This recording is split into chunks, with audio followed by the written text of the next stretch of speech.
Hello guys, আশা করি তোমরা সকলে ভালো আছো। আমিও ভালো আছি। পূজা কুন্ডু ব্লগে সকলকে স্বাগতম। পুরো ভিডিওটা দেখো, কেউ স্কিপ করে চলে যাও না, ভালো লাগবে।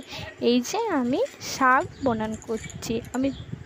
আমি তো একা ভিডিও করি, একটু অসুবিধা হচ্ছে, আর পুরো ভিডিওটা দেখো, ভালো লাগবে। এই যে এরপরে আম বানান করছি, মা রান্না করবে, মাকে তাই একটু সব কিছু রেডি করে দিচ্ছি। একা হাতে তো সব কিছু করা সম্ভব না।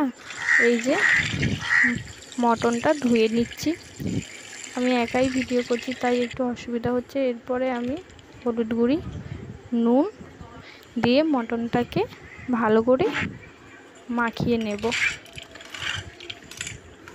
আর এরপরে আমরা যাব বাজারে গিয়ে মাছ কিনে এনেছি। আর তার আগে করলা আর একটা তরকারি বানান করেছি, সেটা তোমাদেরকে দেখাতে পারিনি। আর এরপরে স্প্রাইট আনা হচ্ছে। এরপরে গরমে কার কার স্প্রাইট খেতে ভালো লাগে জানিও, আমার ভালো লাগে। এই যে এরপরে স্প্রাইট খাবো সবাই মিলে।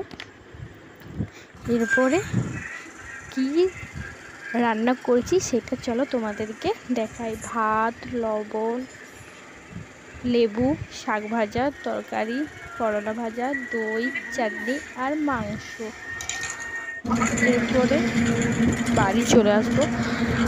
আর ভিডিওটা করা হয়নি, খুব খারাপ লাগছিল, কষ্ট হচ্ছিল মা বাবা ভাই সবাইকে ছেড়ে আসতে। আর আমার পুরো ভিডিওটা দেখার জন্য সকলকে ধন্যবাদ।